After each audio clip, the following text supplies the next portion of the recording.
ज्यादा ना जाइए, थोड़ा नरम रखिए बात। मन की बात कर लो।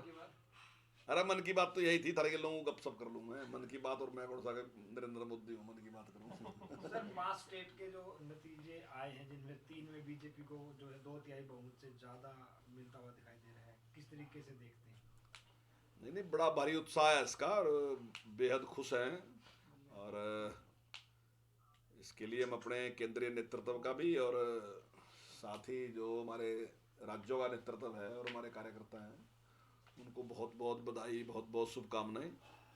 और जनता के हम आभारी हैं कि उन्होंने हमारे प्रति विश्वास व्यक्त किया। और जो नीतियां हैं केंद्र सरकार की, और जो स्टेट में जिस प्रकार के जनहित के काम किए जा रहे हैं, तो उसके देखते हुए जनता ने भारतीय जनता पार्टी पे विश्वास व्यक्त किया। सर फिर चौधरी वीरेंद्र सिंह ने फिर से कहा कि बैसाखी की जरूरत नहीं है, गठबंधन अब तोड़ देना चाहिए। अब स्पष्ट हो चुका है कि बीजेपी अपने आप में सक्षम है। देखिए, भारतीय जनता पार्टी का जो हाईकमान है उसने सारे निर्णय लेने हैं। किसी भी व्यक्ति के कहने से कुछ होने वाला नहीं है इस प्रकार का। तो ये निर्णय ना मेरे अधिकार क्षेत्र में है ना किसी और के अधिकार क्षेत्र में, ये तो हमारे हाईकमान का है। जो विचार करेगा, जो निर्णय लेगा, वो सारी पार्टी मानेगी। सर कांग्रेस का कहना है कि हरियाणा पे इसको कोई असर नहीं पड़ेगा इन परिणामों का, क्योंकि हरियाणा के मुद्दे अलग हैं। हरियाणा में उस जीत का कोई ज़्यादा असर नहीं रहेगा। नहीं, हरियाणा के कौन से मुद्दे अलग हैं? मतलब गरीब के भला करने के लिए जो काम है, तो वो मध्य प्रदेश का अलग है, हरियाणा का अलग है। पानी टेल तक पहुंचाना हरियाणा का अलग है, मध्य प्रदेश का अलग है। एमएसपी देना हरियाणा का अलग है, मध्य प्रदेश का अलग है। सारे मुद्दे तो वही हैं जिन पे लोगों ने मोहर लगाई। हरियाणा तो उससे भी ज़्यादा आगे काम कर रहा। चाहे एमएसपी देने की बात थी, चाहे किसानों को बोझा देने की बात थी, चाहे जो जिस प्रकार का विश्वास खत्म हो गया था जनता का कि नौकरी के बारे में, डेवलपमेंट के बारे में, कि ये चीज़ें उनको मिलेगी जिनके पास सिफारिश होगी। आज तो सिफारिश की कहीं बात ही नहीं है।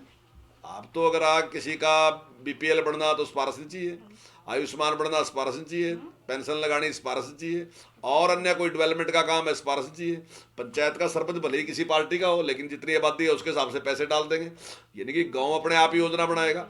तो ये सारी जो निष्पक्षता के साथ काम कर रही सरकार, माननीय मुख्यमंत्री जिस प्रकार से चल रहे, तो मैं समझता हूँ इस पे जो बीजेपी का वोट प्रतिशत है, मैं दावे के साथ कह सकता हूँ कि वो बढ़ेगा और सीट पे बढ़ेगी। सर ये भी चर्चाएं चल रही हैं हरियाणा भाजपा की ओर से, कई नेताओं ने कहा कि लोकसभा और जो विधानसभा चुनाव है वो इकट्ठा होना चाहिए, और विपक्ष का ये आरोप है कि मोदी लहर में जीतने की कोशिश है, इसी वजह से ऐसा कहा जा रहा है। देखिए, मोदी जी हमारे प्रधानमंत्री सीएम हैं साहब ने और तो हमारे सबसे बड़े लीडर संकेत हैं। दिए हैं सर। तो स्वाभाविक ही है, चाहे कोई घर में है, चाहे कहीं प्रदेश में है, चाहे कहीं देश में है, जो अपना मुखिया है तो उससे तो लाभ उठाएगा। एक आदमी कौन नहीं उठाएगा? अगर मेरे पिताजी की रेपुटेशन अच्छी हो तो स्वाभाविक है कि मैं फायदा उठाऊंगा उसका। तो अगर मेरे अध्यक्ष की, मेरे लीडर की रेपुटेशन अच्छी है तो मैं तो फायदा उठाऊंगा, मुझे फायदा मिलेगा और उसके मार्गदर्शन में मैं काम करूंगा। तो ये स्वाभाविक सी बात है। जहां तक चुनाव का फैसला है वो चुनाव आयोग ने करना, हम उसका कुछ, हमारा उसमें वो है नहीं। अगर चुनाव आयोग निर्णय लेता है तो माननीय मुख्यमंत्री जी ने भी ये बात कही कि हम तैयार हैं चुनाव करने के लिए, चाहे वो लोकसभा के साथ कर लें और चाहे बाद में। प्रदेश अध्यक्ष ने कांग्रेस भाजपा के नायब सैनी, उन्होंने कहा कि इस बार 80 पार का नारा उन्होंने दिया है। पिछली बार 75 पार का था, इस बार उन्होंने 80 पार का नारा दिया है। क्या कहेंगे? देखिए, मैं तो ये बात कह सकता हूँ कि हमारा परसेंटेज ऑफ वोट है वो निश्चित तौर से बढ़ेगा, और जो गरीब समाज है उसमें हमारा विश्वास बढ़ता जा रहा है। जिस निष्पक्षता के साथ हम काम कर रहे हैं, तो उस सारे समाज में हमारा आधार और बढ़ता जा रहा है, और लोग ये समझते हैं कि ये पार्टी हमारे कल्याण के लिए काम कर रही है। सर एक हाईकोर्ट में मामला आया था स्कूलों से जुड़ा हुआ कि कुछ मूलभूत सुविधाएं स्कूलों में नहीं है, और हाईकोर्ट ने कई अधिकारियों को भी पेश होने के लिए कहा है। ये क्या मामला है? नहीं, देखिए, मई मास में ये इस प्रकार का एफिडेविट दिया गया था, उसमें कुछ इस प्रकार की थी बात, लेकिन हमने उसको सारे को कंप्लीट कर लिया। कल ही मैंने अधिकारियों की बैठक बुलाई थी, लगभग जो कमियां थी वो सारी सारी हमने दूर कर दी। जहां तक कमरे बनाने की बात है, तो कमरे तो इतने एक साथ नहीं हो सकते, और उसमें एफडी ने भी कहा कि इसमें 3 साल से 5 साल तक का एक टाइम होता है, और ये लगातार चलने वाला प्रोसेस है, एकदम आप इसको पूरा कर भी नहीं सकते। तो निश्चित तौर से जो कमरों वाला है उसको छोड़ के बाकी हमने सारा कंप्लीट, लगभग कंप्लीट कर लिया। 15 दिसंबर को हम एफिडेविट दे देंगे कोर्ट में कि हमने इसको पूरा कर लिया।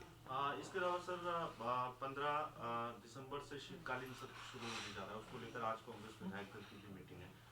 सरकार की अपने स्तर पर तैयारी, क्योंकि बहुत से मुद्दे ऐसे हैं, कांग्रेस कह रही है इस बार सरकार को घेरा जाएगा कई मुद्दों पर। नहीं, ये उनकी ड्यूटी है, ये हमें घेरने की उनकी ड्यूटी है। कि वो पूरी तैयारी करके आएँ और सरकार पे सवाल उठाएं, और हमारी ड्यूटी है कि हम उनके हर सवाल का जवाब दें। तो निश्चित तौर से जिस प्रकार हर बार हम उनके सवाल का जवाब देते हैं, तो अब की बार भी उसी प्रकार से जवाब देंगे।